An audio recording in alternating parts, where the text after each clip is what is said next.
नीतीश जी कहते हैं कि उन्होंने बिहार में खूब काम किया है, इन 15 सालों में उन्होंने खूब विकास किया है। लेकिन आज जब प्रधानमंत्री नरेंद्र मोदी बिहार पहुंचे और अपनी एक रैली को संबोधित किया, तब उस रैली के संबोधन के दौरान उन्होंने ये कहा कि यूपीए ने तो नीतीश कुमार को 12 साल काम ही नहीं करने दिया। ये तो इधर के 3 साल हैं जब उनकी यानी कि जेडीयू और बीजेपी की सरकार बिहार में बनी, तब जाके बिहार में कुछ काम हुआ है। ऐसे में आप नीतीश कुमार की बात मानेंगे या प्रधानमंत्री नरेंद्र मोदी की, ये तो आपको तय करना है। नमस्कार, बिहार तक का खास चुनावी बुलेटिन देख रहे हैं आप और मेरा नाम है प्रेरणा। प्रधानमंत्री नरेंद्र मोदी की आज बिहार में 3 रैलियां थी। पहली सासाराम, गया और आखिरी भागलपुर में। सासाराम और भागलपुर में जहां उन्हें मुख्यमंत्री नीतीश कुमार का साथ मिला, वहीं गया में पूर्व मुख्यमंत्री जीतन राम मांझी का। लेकिन जिस पार्टी को प्रधानमंत्री नरेंद्र मोदी की रैली का सबसे ज्यादा इंतजार था, वो जेडीयू ही थी।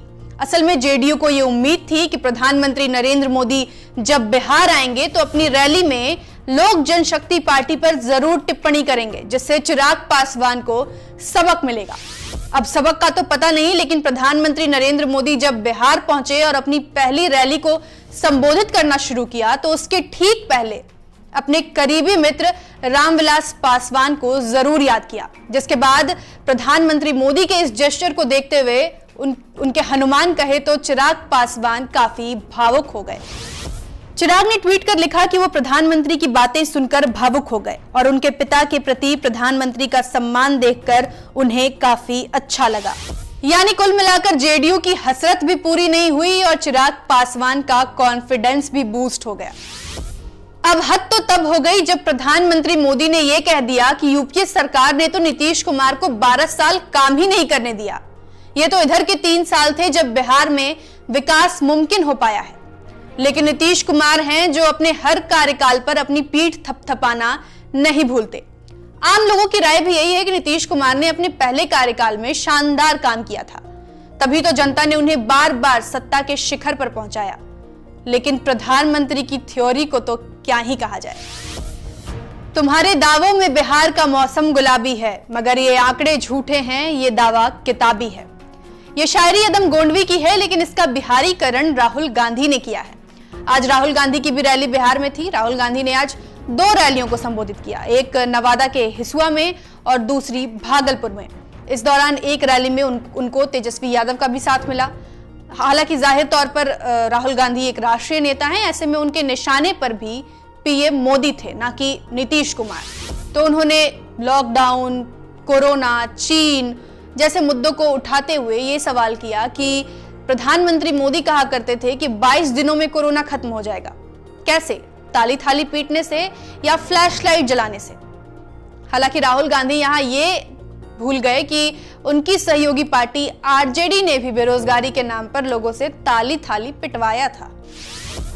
करीब दर्जन भर रैलियों को संबोधित करने के बाद आज देर शाम तेजस्वी यादव ने पीएम मोदी की रैलियों का पोस्टमार्टम करने के लिए एक प्रेस कॉन्फ्रेंस बुलाई। इस प्रेस कॉन्फ्रेंस में तेजस्वी यादव ने प्रधानमंत्री नरेंद्र मोदी की उन बातों का जिक्र किया जिसका जिक्र करना या तो प्रधानमंत्री भूल जाते हैं या जानबूझकर भूल जाते हैं। असल में प्रधानमंत्री नरेंद्र मोदी 2014 के लोकसभा चुनाव के वक्त प्रचार करने मोतिहारी पहुंचे थे। यहां बंद पड़ी चीनी मिलों को देखते हुए उन्होंने कहा था कि जब उनकी सरकार बनेगी तो ये बंद पड़े जितनी भी चीनी मिल हैं उन्हें खोल दिया जाएगा, उन्हें खुलवा दिया जाएगा। तो अगली बार जब वो आएंगे यहां तो यहीं की बंद पड़ी चीनी मिल जब खुल जाएगी तो यहीं के चीनी से वो चाय पिएंगे। लेकिन अब तेजस्वी यादव ने यह सवाल किया है कि अब तो 6 साल हो गए, क्या हुआ उनके वादे का? क्यों नहीं खुली बिहार की मोतिहारी की चीनी मिल? अगर नहीं खोल पाए तो हम ये वादा करते हैं कि जब हमारी सरकार आएगी तो केवल मोतिहारी ही नहीं, पूरे बिहार में जितनी चीनी मिल बंद पड़ी हुई हैं उन्हें खोला जाएगा। एनडीए तेजस्वी के 10 लाख युवाओं को सरकारी नौकरी देने के वादे पर हमेशा उन्हें निशाना साधती है। ऐसे में तेजस्वी यादव ने भी आज बीजेपी के 19 लाख रोजगार देने के वादे पर सवाल किया है।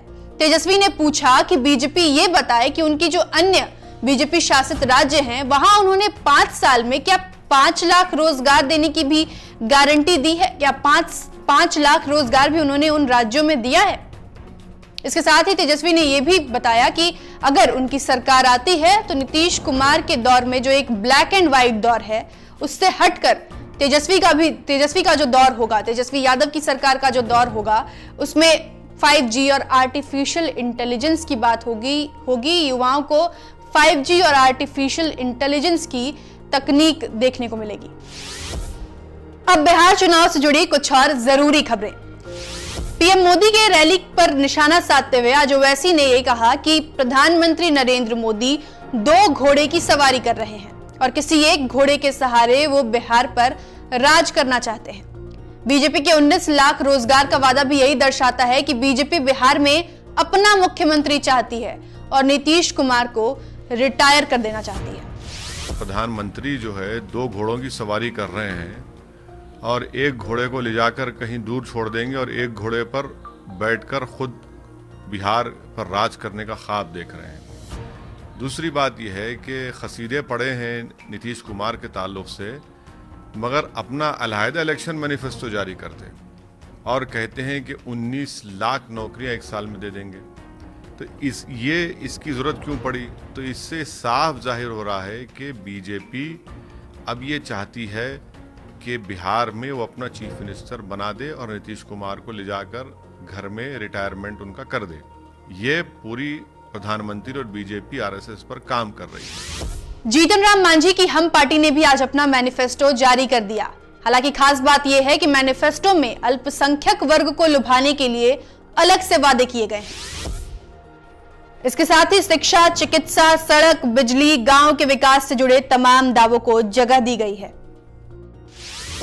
जन अधिकार पार्टी के सुप्रीमो पप्पू यादव ने आज दावा किया कि अगर उनकी सरकार बनती है तो निजी क्षेत्रों में भी वो आरक्षण लागू करेंगे, साथ ही शराब बंदी कानून को भी हटाएंगे। उनका मानना है कि बिहार में अगर शराब पर 200 से 700% टैक्स लगाई जाती है तो बिहार के विकास की रफ्तार और भी तेज हो जाएगी। यूं तो नेताजी वोट यात्रा पर निकलते हैं तो 4 पहिया या हेलीकॉप्टर का सहारा लेते हैं, लेकिन लालू के लाल की तो हर अदा ही निराली है। कभी ट्रैक्टर, कभी साइकिल, तो अब नाव के सहारे प्रचार कर रहे हैं तेज प्रताप यादव। तेज प्रताप हसनपुर विधानसभा क्षेत्र से चुनाव लड़ रहे हैं। ऐसे में बाढ़ के पानी से घिरे हसनपुर के बिथान इलाके में तेज प्रताप नाव से प्रचार करने पहुंच गए। वहीं खड़े लोग तेज प्रताप के इस अनोखे अंदाज को खूब सराहते नजर आए। अब चुनाव से जुड़ी खबरों पर लगाएंगे ये विराम और चलेंगे अपनी चुनाव चिरैया के पास। आरजेडी ने अपने ट्विटर हैंडल पर आज एक पोस्टर शेयर किया।